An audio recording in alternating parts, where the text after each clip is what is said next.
To join. Thank you for considering this broadcast.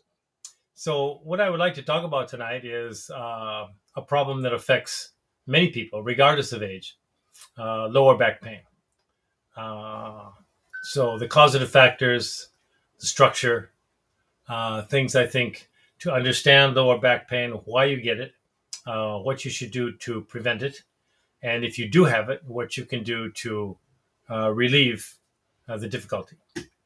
So, let me start with that one of the major causes of lower back pain, besides accidents and injuries, those kinds of things, is primarily posture. And posture in all its forms: seated posture, standing posture, sleeping posture. These all affect spinal alignment. And when you fool around with spinal alignment, you compress the nerves that are in the spine. And predominantly, lower back pain generates from the fourth and fifth vertebrae, right where the area of your waist where you turn and twist. And that area seems to be particularly susceptible to lower back discomfort. It is the source in many instances of sciatic nerve irritation. So people are afflicted with sciatica. And there are a myriad of causes. I'm not saying this is the only cause, but anybody involved in a high torque uh, athletic pursuit like golf or tennis or judo, or where you're twisting the body forcefully, is going to place a great deal of stress on the fourth and fifth vertebrae. And when that happens, if you have not strengthened the muscles contributing to supporting the spine, that torque will prevent you from performing that sport without pain and discomfort. So, two things that you should be aware of: one is, as I mentioned, posture, and that will affect spinal alignment. And the other is high torque exercises, both of those. Interesting enough, sit ups, which up until this point, up until a few years ago, were thought to prevent the onset of lower back pain by strengthening the abdominal muscles, uh, doesn't seem to have been very effective. Hence the onset of core training, where you don't perform the full sit up, and that planks and stationary movements that strengthen the muscles without moving have become commonplace. So but before you embark on that, you should, if you are having any kind of lower back difficulty, you should talk to a doctor and get an X-ray, and in some cases an MRI, to be sure that you understand what the nature of the problem is, and then you can sit down with a doctor and analyze in your lifestyle what's contributing to exacerbating potentially a bad situation. So let me show you, if I can. I like to share my screen, and it has a picture of the spine, and we can talk about this. Uh, maybe, maybe, maybe, maybe we can do this. Well, that doesn't seem to work. So what can we do here?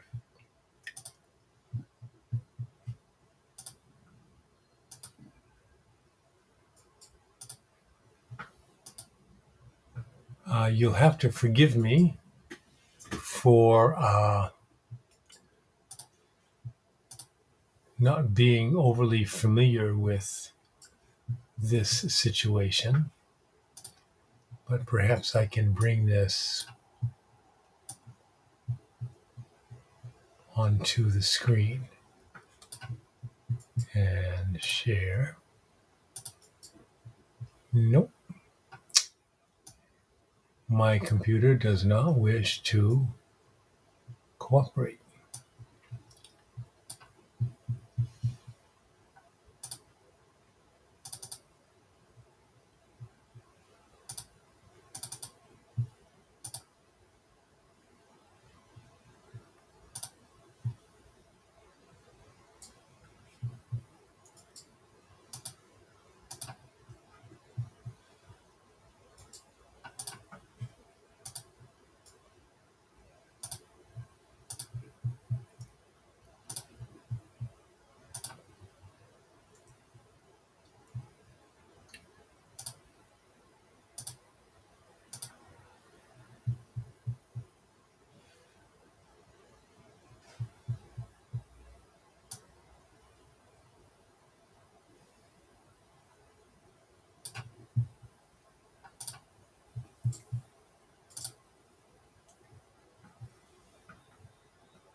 There we are.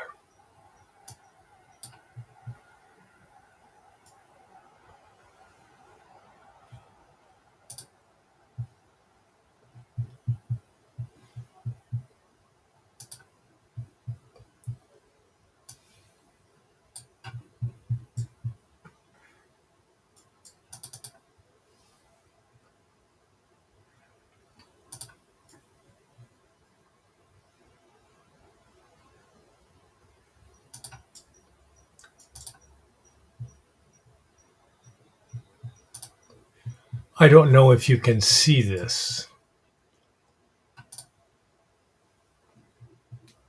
in the upper right corner. It's kind of a small uh, picture. Let me see if I can enlarge this for people who are.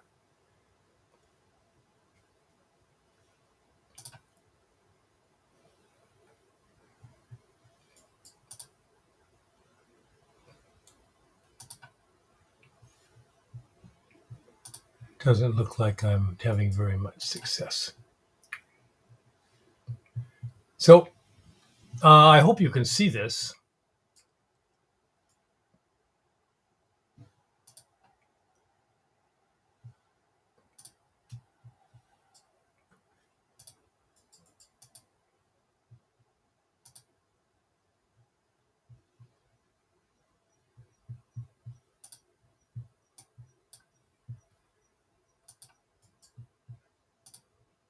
I must apologize for.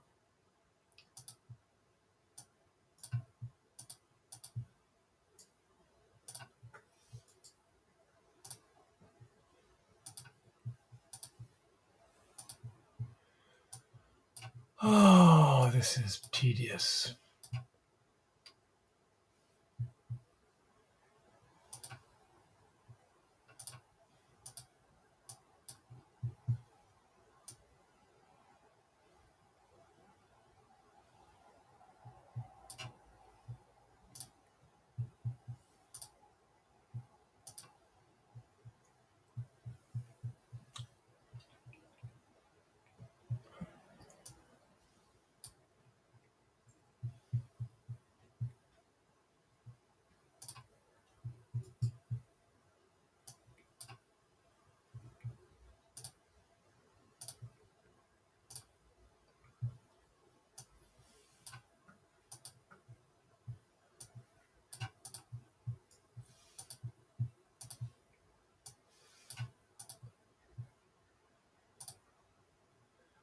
Okay, I think you can see me now, and I hope you can see the screen. I apologize for the size of this. If I could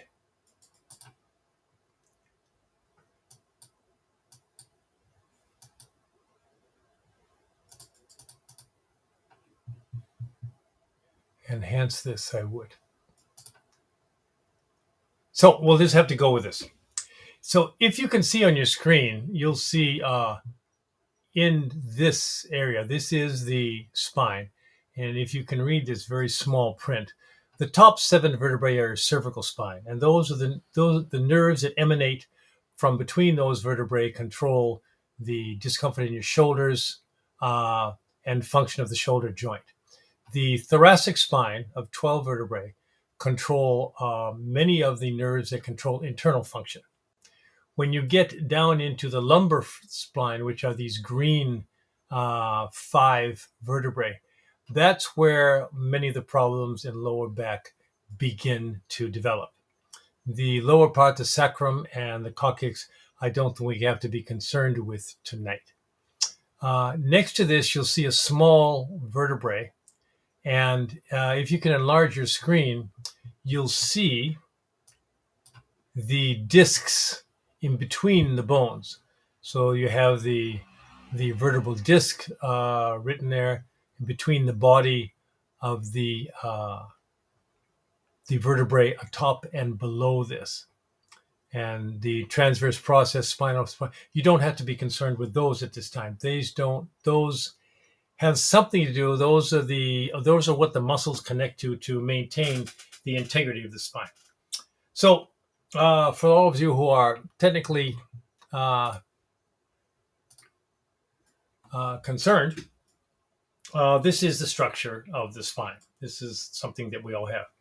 This curvature is something that science doesn't seem to be able to uh, copy at this time. Not only it is structurally sound, but the flexibility that it offers is currently unsurpassed by science.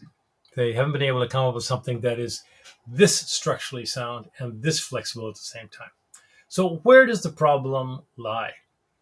The problem lies that between each of the vertebrae is where the nerves of the spinal column exit. And they carry the messages from the brain to the central spinal cord and then through these various nerves to limbs, organs, and transmit information. Lower back pain is primarily compression of the lumbar spine. Now, how does that happen? As I mentioned, high torque twisting or posture will cause you to misalign, in some cases, the vertebrae. And that misalignment can cause compression on different parts of the discs and different nerves in different areas of the disc. And that's where the pain is generated. So the procedure, the preventive procedure is before it gets to that point, is to strengthen the muscles in the lower back and the lower abdomen. So the lower abdominal muscles and the upper abdominal muscles, of the two, the lower abdominal muscles seem to be of more significant importance. And the reason being is that many athletes strengthen their lower back too much. And they strengthen their lower back to the point where it compresses the muscles in your gluteus, the gluteus muscles, the muscles in your butt. And what that does is accentuates the natural curvature of the spine, and then you get nervous compression and resulting in lower back pain.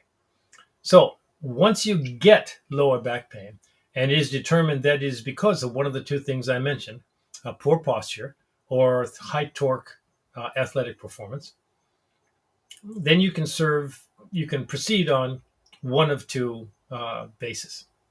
You can strengthen the lower abdominal muscles and the lower back muscles so that they are of equal strength. So the lower back must be strong, but not so strong that it causes excessive arch. If you compensate with strengthening the lower abdomen muscles, that will realign, that will bring the spine back from an excessive curvature to a more normal curvature and relieve the compression on your spine. So that's one way to do it. Unfortunately, once you have a compression, strengthening the muscles are not always the best answer. Initially, before you enter a strengthening phase, it's always a good idea to stretch the muscles that are contributing to causing the spine to compact. So for the past 30 or 40 years, I've been conducting Williams orthopedic exercises, which are a series of stretching exercises to strengthen and stretch the lower back. Initially, stretching, relieve the compaction, and then the second stage is strengthening the muscles in the for lack of a better word, a more flexible position due to stretching. So stretching first, and then strengthening the muscles in that position so that you relieve, not only do you relieve initially the compaction of the nerves, but you also long-term maintain the relief on those nerves. So in terms of exercises that you can do, basically a very, very simple exercise is called Williams orthopedic exercises, where you lay on your back and you stretch each arm for 20 seconds, 3 times each side. You stretch each leg for 20 seconds, 3 times each side. Then you stretch the one side, left arm, left leg for 20 seconds, right arm, right leg for 20 seconds. And then you bring both knees to your chest and you hold that position for a minute. And that's the beginning. It's very simple. It takes 3 minutes.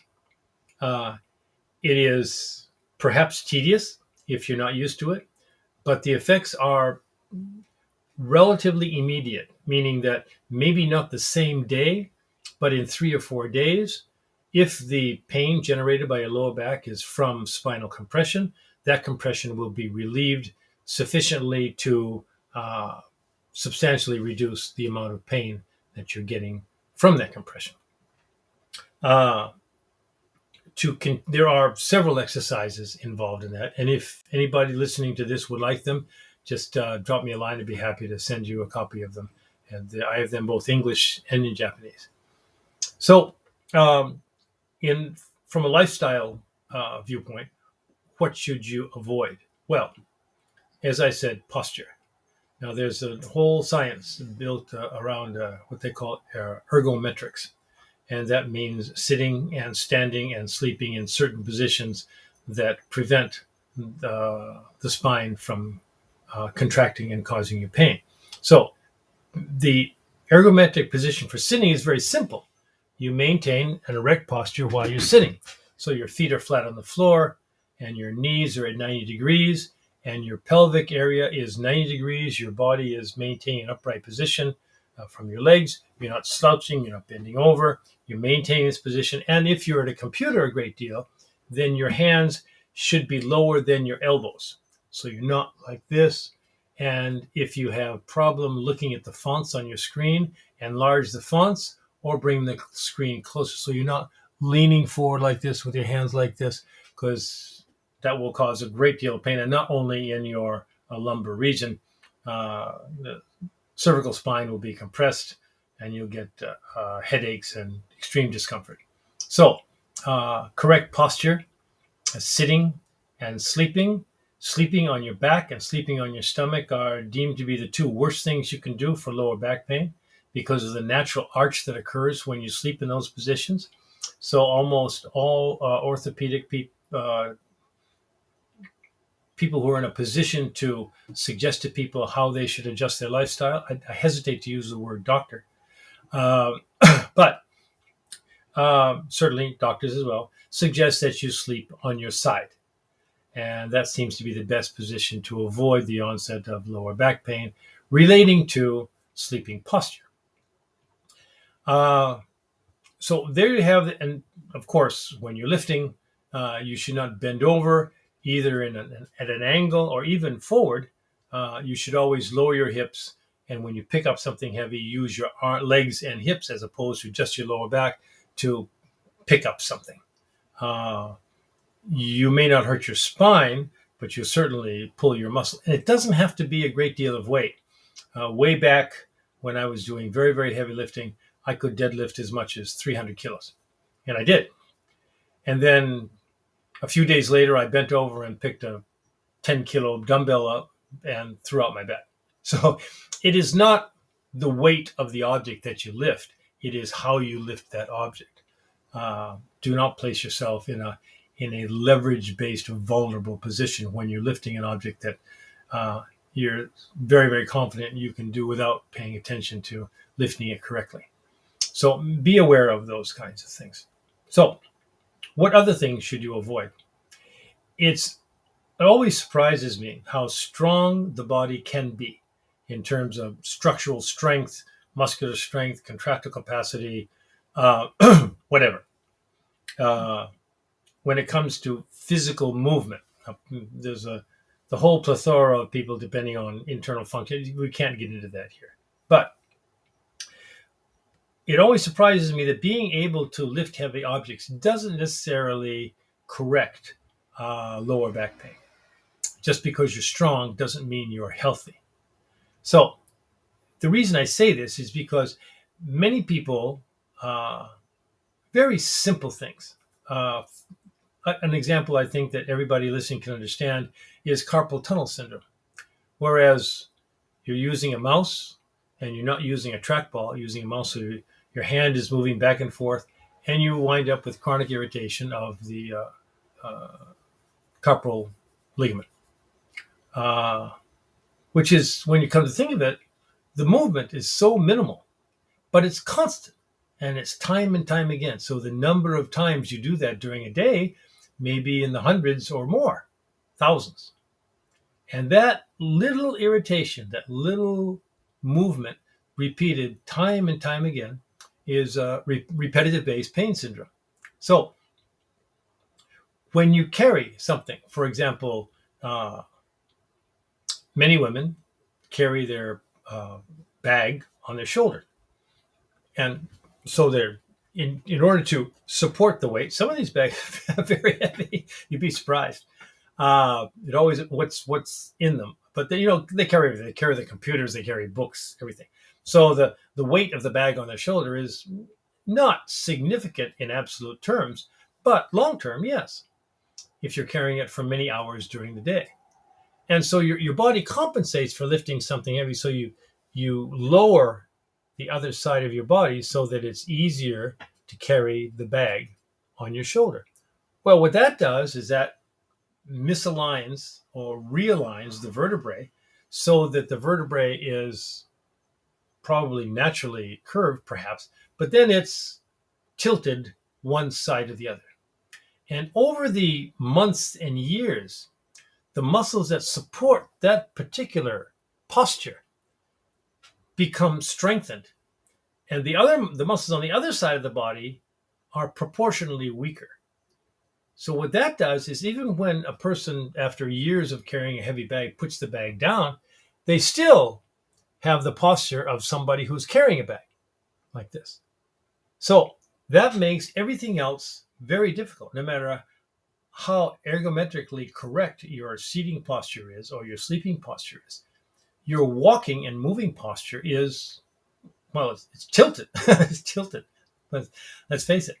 So that causes some lower back difficulty. And I work with several people who have that problem. And I tell them, take the bag off your shoulder. And now you have these wheels, little carrying cases.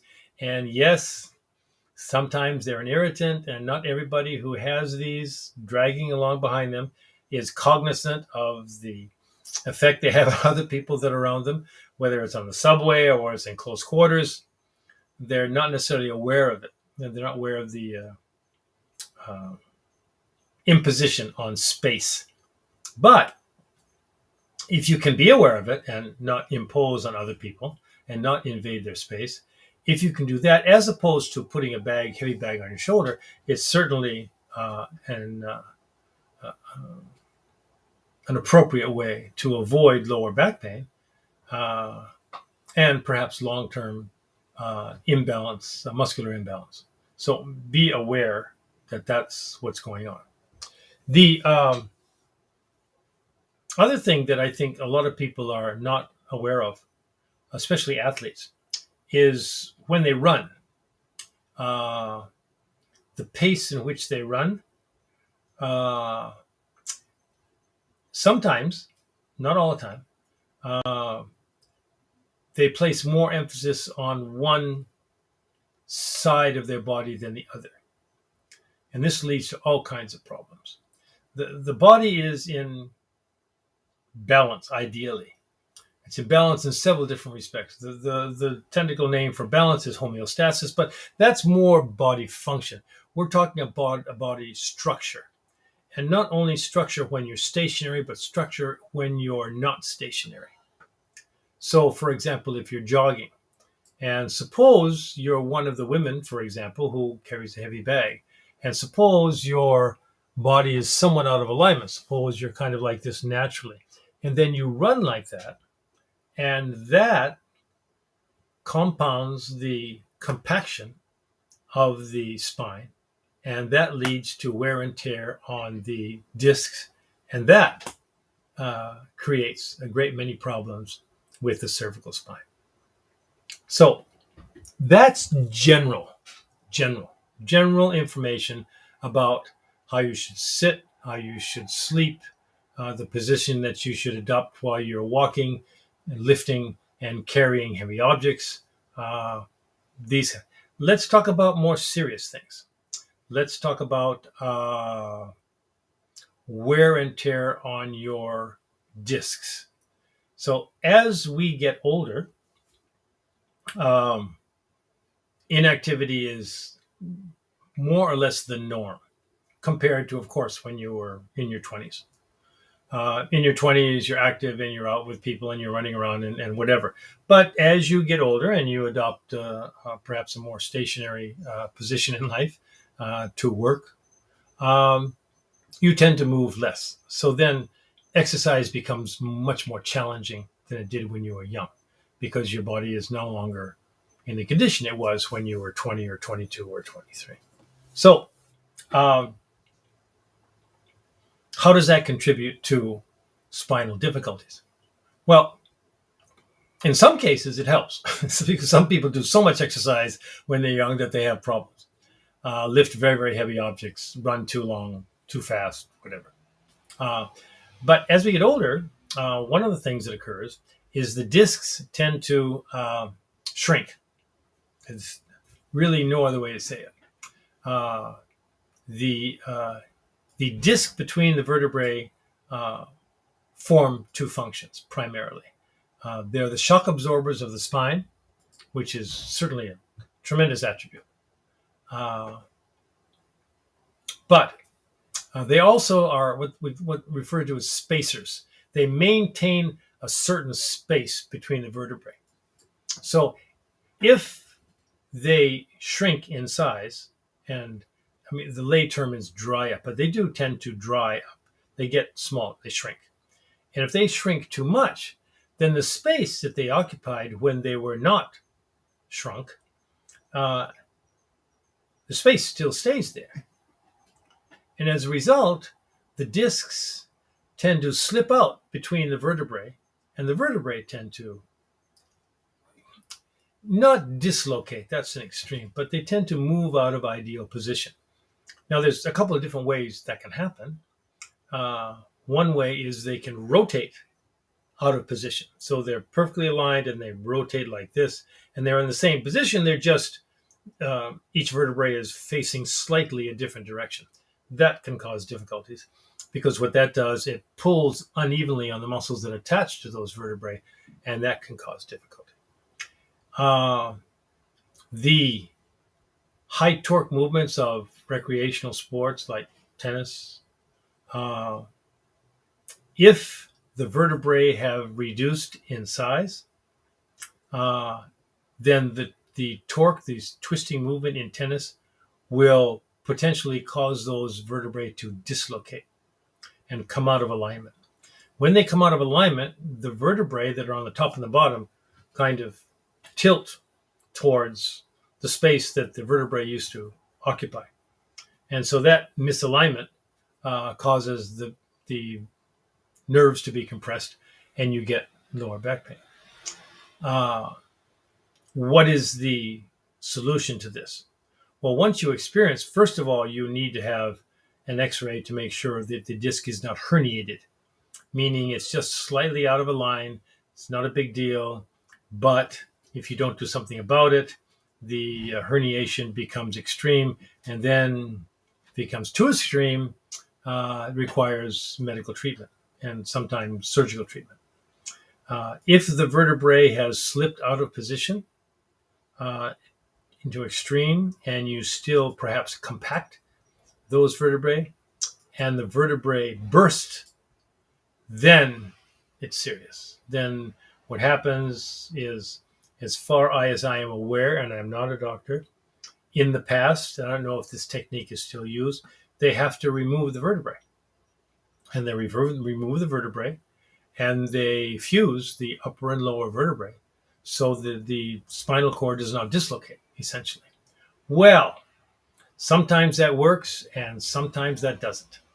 And I can attest to both scenarios. I have worked with people that they've been very successful with lower back surgery, and they've returned to a perfectly healthy life, including the sport that caused the injury in the first place. And I know some people who are in constant pain, constant pain. So don't go there. Don't do that. If you suspect you have sharp pain, if you have sharp pain in your lower back and you suspect there's something wrong with the alignment of the vertebrae or the discs have somehow slipped out of place, uh, first place to go is to a doctor, have an examination, and he will probably suggest at least an X-ray and sometimes an MRI. I think that doctors need to be given information to make a correct assessment. So as much as possible, if you have lower back pain, you should record when it started, how you think it occurred, what you were doing when it occurred, if you've ever had any structural problems in the past. One of the problems that many Japanese have is, if you can look at this diagram again, there's a natural curve here. It starts right at the top of the cervical spine. On top of that is the axis, which supports the skull. And this gradually comes down, then it curves slightly towards the back and then curves in. This kind of very, very, it's not an S curve, but this curvature is natural curvature. Some people, but it is predominant in the Japanese skeletal structure, that this curve is very, very limited. It's not straight per se, but it's very, very shallow. A professor at Gifu University classified three vertebrae, three types. And I don't mean to make this sound any more than what it is, but according to his study, the African male and female, this curvature is exaggerated. It's a very, very dramatic curve.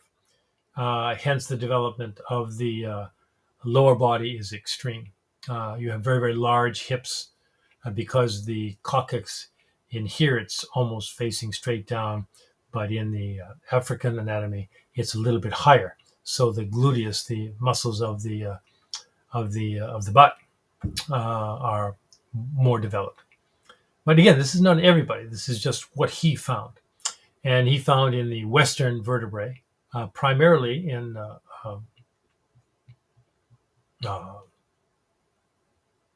people who were not, what can I say?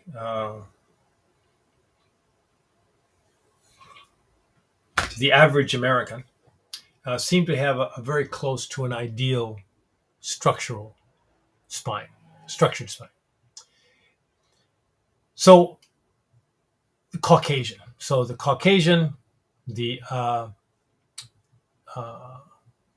African male, female, and the Asian spine seem to have three different categories, according to this professor at Gifu University. And this is the reason that he said that Japanese are more susceptible to slip discs, because the spinal structure does not permit retention of those discs in their proper position. So take it for what it's worth. This lower back pain is something you want to avoid at all costs. Athletes pay the price. What can I say? To the extreme that they pursue an athletic career when they're young, that's almost increasing their chances of having something wrong with their lower back or their knees as they get older. So the solution is, and of course I would say this, is the preemptive solution is flexibility and strengthening of the muscles that support the spine, and for that matter, support the knee. Support all the joints, shoulders, knees, elbows, wrists.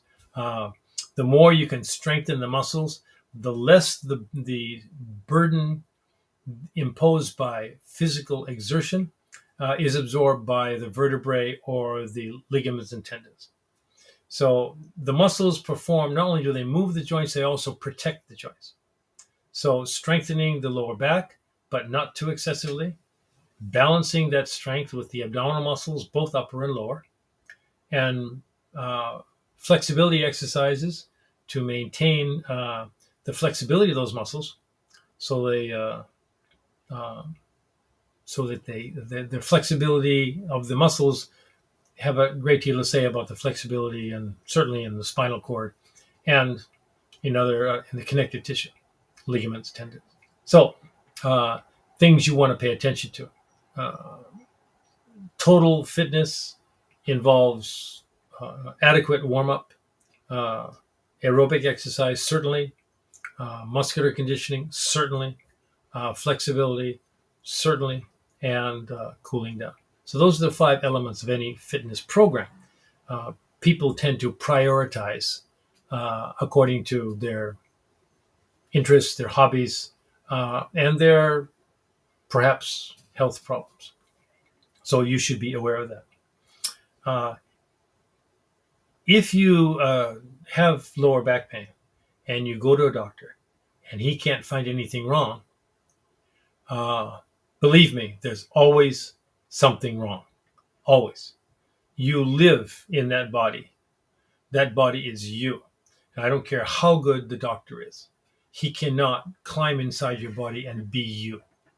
So if you go to a doctor that doesn't give you the right uh, satisfaction into diagnosing uh, the difficulty, second opinions, third opinions, go to a doctor until you find out. Let me give you an example. Uh, a gentleman came, this was years ago, a gentleman came to me and he said, I have sciatic pain. Just have compression. He says, I've been diagnosed with compression of the sciatic nerve in both legs. And he said, I want you to strengthen my lower back. And I said, wait a minute. What is the nature of the compression, the pain? He says, well, doctors say that the vertebrae have compressed, and so I need to strengthen. I said, well, I don't know who told you that, but that is not the correct procedure. You stretch the lower back first, and then once the pain is diminished, then you involve a gradual introduction of strengthening exercises. So he said, well, I tried that, and I've gone to several people, and they've done that, and it hasn't worked.